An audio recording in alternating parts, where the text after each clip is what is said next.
Hi everyone, Sophany Strestano here, the internet's busiest music nerd. Having a little trouble at the moment because my computer's broken, my desktop is broken, so I'm not able to edit on that. However, we have our best people on the case.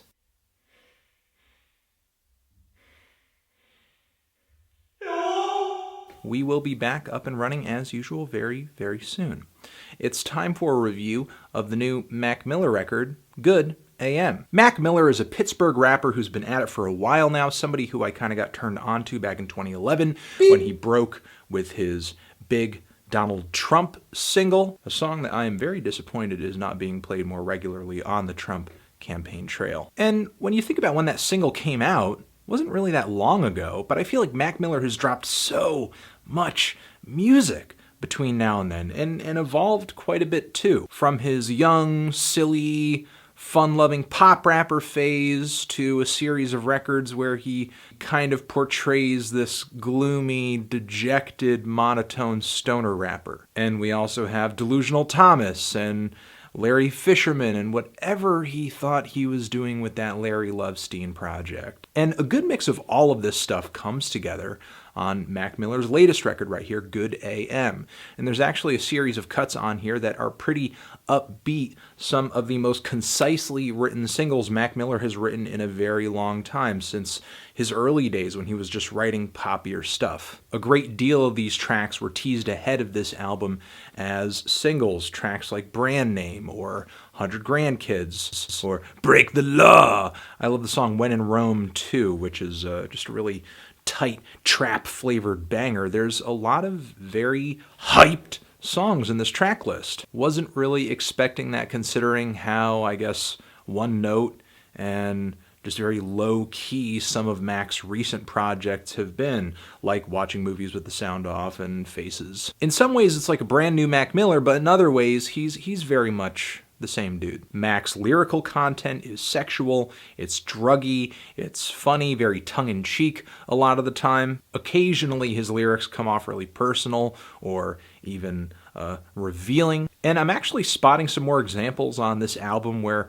lyrically Mac is sounding pretty clever, like on Break the Law, or on the track Two Matches, or on the song Time Flies with Little B. There's just too many tracks to name where I think Mac Miller is doing a better job of kind of explaining himself lyrically and giving his own walk of life just a little bit more depth. And this is all good. This is all good stuff. I take these tracks over the monotone, unenthusiastic Mac Miller any day. However, he shows up on a lot of these cuts too, like on the song Clubhouse or on the track Rush Hour, where we have just a very special line about Chris Tucker. I will say, though, that there are some moments on this album where Mac kind of translates his usual just malaise into a pretty good tune, like on the song Weekend with Miguel. The instrumentation on this track is layered really beautifully. It's a sweet song. So while I do prefer the more upbeat side of this record, even some of these tracks have their questionable moments too, like on the song In the Bag, where the refrain on this track is like, "This is the music that makes white people mad."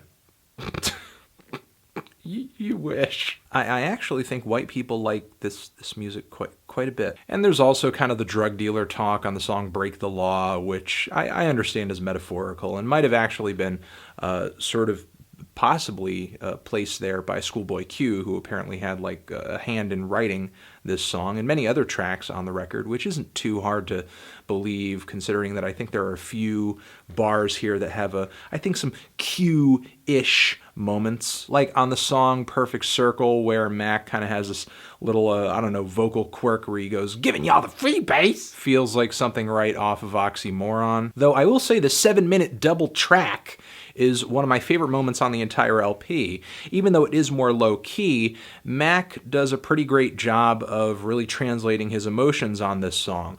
The verses here don't kind of feel like the usual bored or happy-go-lucky filler that Mac Miller puts into a lot of his tracks. It really seems like he is feeling every single word coming out of his mouth because there's a seriously personal edge to this song, especially in the second half, where he kind of transitions from this very sad, lonely, drug-addled youth to somebody who is going to, I guess, kind of just fight harder for himself and his success and his future. Even the songs on this record that feature Mac Miller singing go over much better than any songs where he was singing on his previous records. While I wouldn't say they're some of my favorites here, they certainly come off pleasant rather than horrible. Sort of like on the song ROS. The melodies, the vocals here, they sound very nice. They're very sweet, even though lyrically this track is just kind of like a pandering sort of love song. And when Mac goes off on the song When in Rome and he's saying that he's at the top of his game, I really can't disagree. I think in a lot of ways this is the best project he's pulled together so far. However, do I find Mac Miller to be this really exciting personality who I just hang on his every word? Not really, but I can definitely recognize that he's made a lot of improvements on this project. I will say I think this record really overstays its welcome, and while Mac Miller does bring more variety to the table here, it's not like he has brought so much that it justifies the length of this album. I think there are a few misused features in the track listing here. Miguel, while I do appreciate his vocals and maybe some of the music he brought to the track where he appeared, his presence seems very faint.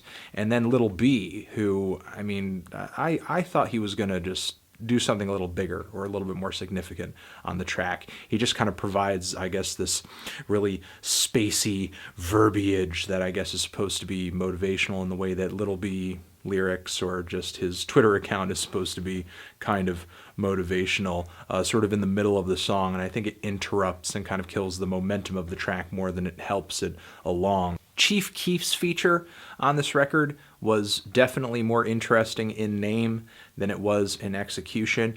And Little Dragon, while for the most part I like Little Dragon and I think the synthetic instrumental on this album is really nice, I just didn't really care for how sleepy the closer of this album was in general. I guess it was just kind of a weird placement, and I guess that kind of leads me into the final moments of this record, which I think are nowhere near as strong as the first half of the album. In the last 3 tracks of this LP, it's like Mac Miller just really wanted to bring the momentum and the energy down really quickly. The energy really takes a nosedive on this record suddenly, especially after the incredibly aggressive track that featured Chief Keef. Ascension was okay.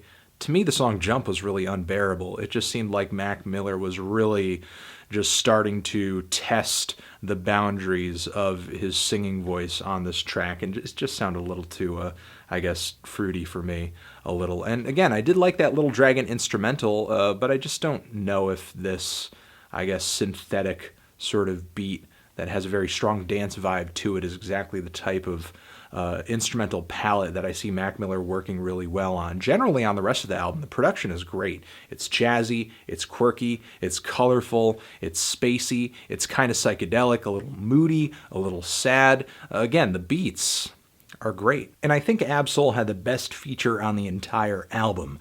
I will say that before I go into my final thoughts on this LP. I think Mac Miller came through with a lot of positives on this record. I think lyrically he has improved and he's become more interesting as a person, at least when it comes to what he says in his songs. I think he's given himself a lot more depth and description. He doesn't seem like this white stoner slacker stereotype anymore, and I think he's given his depression, his moodiness, his sadness a bit of weight that makes it really believable and relatable, even though I don't directly relate to Mac Miller's, life story and life path. The lyrics he puts on this album certainly make sympathizing with him and understanding him way easier. I think he has a little bit more maturity going for him on this project, which is great. Having said that, I do think this record drags a little bit. I think there are a few tracks that pale in comparison to others here and there and kind of just weigh down the momentum of the record. But still, I think Good AM is a good project, and Mac Miller should be proud of this one, I think, and it sort of makes me actually look forward to what he might be doing in the future, as opposed to where I was kind of standing with Faces and Movies with the Sound Off, where I didn't hate those records, but I came away from them sort of indifferent. Definitely feeling positive on Good AM, though. I think it just has a lot of good things going for it. And Mac Miller seems to be coming through with music now that not only feels personal and feels like himself, but also has pop appeal and is pretty artistic as well. I'm feeling a light to decent 7 on this thing. Zishin, have you given this record a listen? And if you have, what did you think of it? Did you love it? Did you hate it? Why? What do you think I should review next? And that's it. Anthony Fantano, Mac Miller, forever.